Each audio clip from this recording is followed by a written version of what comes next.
Hello everyone, welcome to educational world. तो आज हमारी प्रिंसिपल ऑफ कम्युनिकेशन की क्लास होगी, तो जिसमें हम डिस्कस कर लेते हैं कि अभी तक हमारा क्या क्या सिलेबस हो गया है। और आज एक हम नई यूनिट की स्टार्टिंग करेंगे। तो आप लोगों को अगर कोई भी डाउट हो अभी तक या फिर कोई भी सुझाव हो तो आप लोग हमें कमेंट के माध्यम से जो है अवगत करा सकते हैं। तो जैसा कि हमारे पास सिलेबस है BTE का, तो हम उससे एक बार देख लेते हैं। जैसे यदि हम बात करें तो हमारा जो प्रिंसिपल ऑफ कम्युनिकेशन इंजीनियरिंग है, इसमें हम लोगों ने यूनिट 1 को कंप्लीट किया था, जो कि इंट्रोडक्शन के बारे में था। और जो हमारी यूनिट नंबर 2 थी एम्पलीट्यूड मॉड्यूलेशन, ये भी हम लोगों ने कंप्लीट कर ली थी। और थर्ड यूनिट भी हमारी हो गई थी फ्रिक्वेंसी मॉड्यूलेशन। और इस पर जो है हम लोग की एक गहन चर्चा भी हुई थी, और इसमें हम लोगों ने काफ़ी डिस्कस किए थे, कुछ कंसेप्ट देखे थे जो बेसिकली यही बताते थे कि हमारा जो कैरिसन रूल्स क्या होते हैं, effect of noise on FM carriers क्या होते हैं। और हमने एक कंपैरेटिव स्टडी भी करी थी जिसमें हम लोगों ने एम्पलीट्यूड मॉड्यूलेशन और फ्रिक्वेंसी मॉड्यूलेशन को जो है बहुत ही गहनता से उसको समझा था। उसके बाद हमारी यूनिट नंबर 4 थी जो कि फेज मॉड्यूलेशन, उसकी भी एक सफलतापूर्वक हम लोगों ने एंडिंग कर दी थी। और जिसमें हम लोगों ने काफ़ी सारे टर्म्स सीखे थे, कंपैरिजन भी देखा था उसमें फ्रिक्वेंसी मॉड्यूलेशन में, और मॉड्यूलेटिंग इंडेक्स क्या होता था उसके बारे में भी देखा था। कोफिशिएंट ऑफ एक्सप्रेशंस देखे थे हम लोगों ने, कुछ मैथमेटिकल्स फॉर्मूले आए थे उसमें, उसको भी हम लोगों ने देखा था।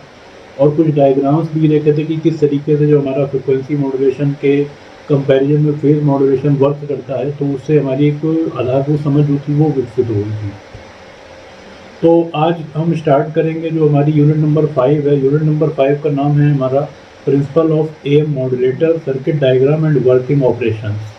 तो बेसिकली अब हम AM मॉड्यूलेटर के बारे में पढ़ेंगे कि AM मॉड्यूलेटर हमारे क्या होते हैं, और इसका कुछ सर्किट डायग्राम्स के माध्यम से हम अध्ययन करेंगे। जैसे इसमें आपके 3 पार्ट दिए गए हैं यूनिट नंबर 5 के। पहला है हमारा कलेक्टर एंड बेस मॉड्यूलेटर है, दूसरा है स्क्वायर लॉ मॉड्यूलेटर है, और तीसरा है बैलेंस्ड मॉड्यूलेटर।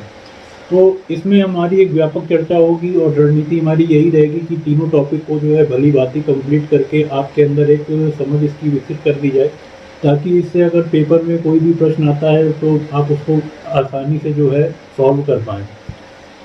इसके बाद हम एक इसमें थोड़ा सा आपको आज की जो हमारी क्लास है, तो इसमें बेसिकली इंट्रोडक्शन के बारे में देख लेंगे, प्रिंसिपल ऑफ AM मॉड्यूलेटर्स क्या होते हैं। और उसके बाद हमारी जो चर्चा होगी बेसिक एम्पलीफायर के बारे में, आज हम इस सेशन को रखेंगे।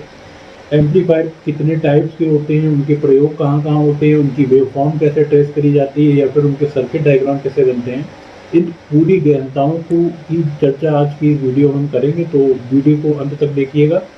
और चलिए प्रारंभ करते हैं हम अपने टॉपिक को आज।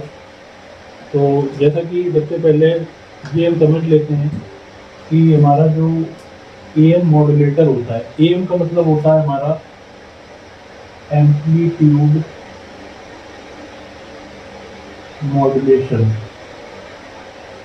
तो हम लोगों ने कुछ चर्चा भी करी थी जब हम लोगों ने यूनिट 1 को स्टार्ट किया था, तो वहाँ पर हमारी व्यापक चर्चा भी हुई थी। अब इसी को हमें डिटेल में पढ़ना है कि एम्पलीट्यूड मॉड्यूलेशन में मॉड्यूलेटर के द्वारा किस तरीके से उनकी जो फ्रिक्वेंसी है उनको हाई रेंज में बनाकर हाई पावर को ज्ञात किया जाता है।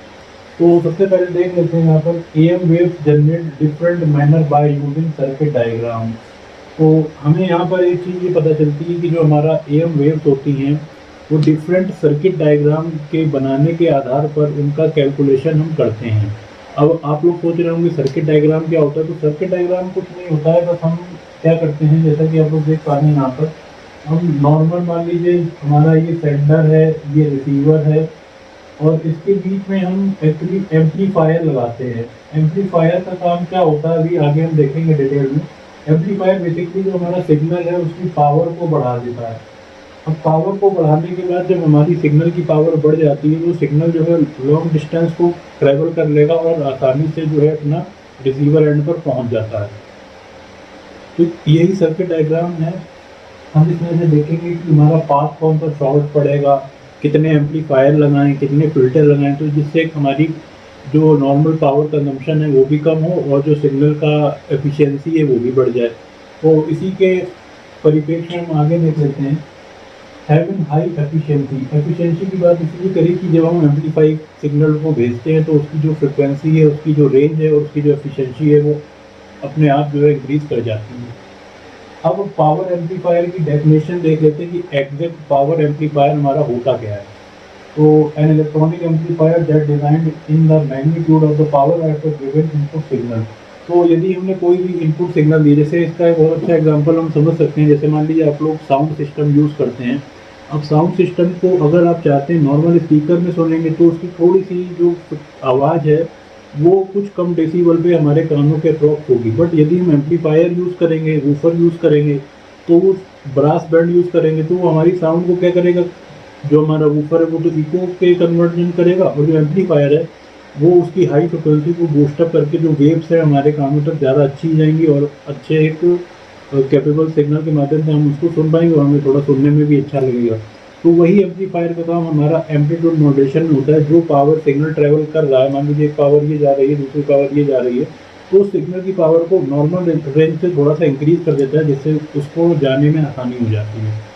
तो यही हमारी डेफिनेशन है। डेफिनेशन एक बार फिर से देख लेते हैं। An electronic amplifier that designed to increase the magnitude. Magnitude का मतलब यहाँ पर क्या है, मैग्नीट्यूड का मतलब है पावर की वैल्यू को बढ़ाना of the power given input signal. और यहाँ पर जैसा कि हम देखेंगे तो यहाँ पर कोई हम इनपुट भी तो देंगे तभी तो हमारा जो सिग्नल है वो यहाँ पर ट्रेवल करेगा। तो जो इनपुट सिग्नल हम देंगे उसकी मैग्नीट्यूड बढ़ाने की प्रक्रिया को हम एम्पलीट्यूड मॉड्यूलेशन कहते हैं, या फिर एम्पलीट्यूड मॉड्यूलेटर द्वारा उससे हम बढ़ाते हैं। आगे बात कर लेते हैं, इनके क्लासिफिकेशन के बारे में चर्चा कर लेते हैं कि बेसिकली कितने टाइप्स के होते हैं। तो क्लासिफिकेशन की अगर हम बात करें तो यहाँ पर हम देख पाएंगे कि क्लास ए एम्पलीफायर है, क्लास बी एम्पलीफायर है, क्लास ए बी है और क्लास सी है। तो आप लोग बहुत आसानी से याद कर सकते हैं, class A amplifier, class B amplifier, class A B amplifier और क्लास सी एम्पलीफायर। मतलब एक बार ए, एक बार बी, फिर एक बार दोनों को मिला दिया, फिर आखिरी में सी आ गया। तो ये 4 टाइप्स के हमारे कैटेगरी होती हैं।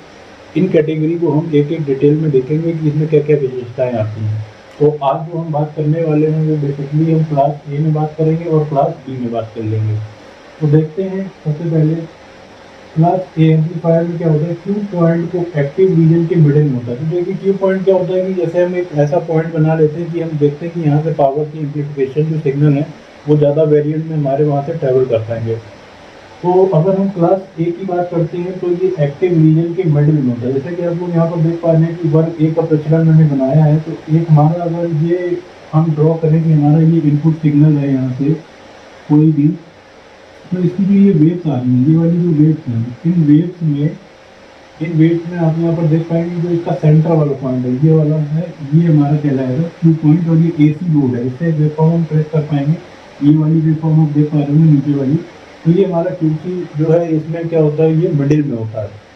आगे बात कर लेते हैं, ये इसका आउटपुट डायग्राम है। ये तो हमारा इनपुट हो गया। अब इसका आउटपुट डायग्राम अगर हमें देखना है तो ये हमारा जो नॉर्मली है, ये यहाँ पर ये आप देख पा रहे हो, ये कम्प्लीटली जो है पूरा 360 के अप्रॉक्स जो है ये पूरा मूव करता है। तो 360 मूव करने के अप्रॉक्स में ये पूरा फुल साइकिल बना लेता है। इसीलिए यहाँ पर लिखा गया है कि आउटपुट हमेशा इसका 360 डिग्री ही होता है। और ये हमारा कुल मिला के क्लास ए एम्पलीफायर होता है। तो इसमें हमें 2 चीज़ें याद रखनी है कि एक जो ये क्यू पॉइंट होता है वो हमेशा मिडिल में होता है, और जो ये नॉर्मल वेवफॉर्म जनरेट करता है वो 360 डिग्री के फुल साइकिल के रिस्पेक्ट में जनरेट करता है।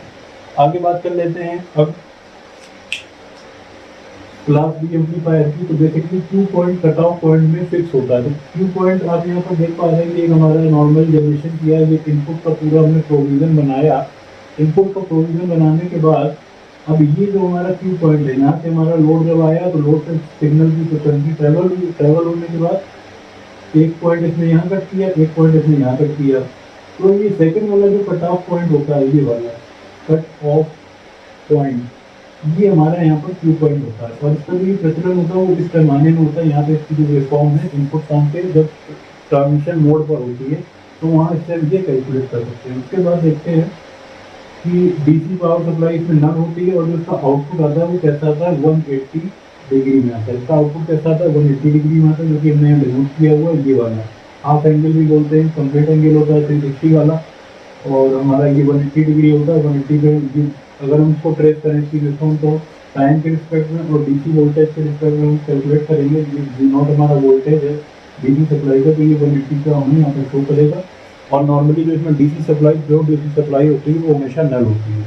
तो एक पूरा कंपैरेटिव स्टडी आप लोगों ने कर ली कि एम्पलीफायर क्या-क्या होते हैं और बेसिकली एम्पलीफाई का काम क्या होता है, एम्पलीफाई की डेफिनेशन क्या होती है, उसकी कैटेगरी क्या होती है। अब बाकी की जो हमारी नेक्स्ट कैटेगरी बच रही है, एक होती है एबी और क्लास सी एम्पलीफायर कैटेगरी, इनको हम आगे आने वाले संबंध वीडियो में उसका अध्ययन करेंगे। तो आज की वीडियो को यहीं पर समाप्त करते हैं। आप लोग बने रहिएगा एजुकेशनल वर्ल्ड के साथ। बहुत बहुत शुक्रिया, धन्यवाद।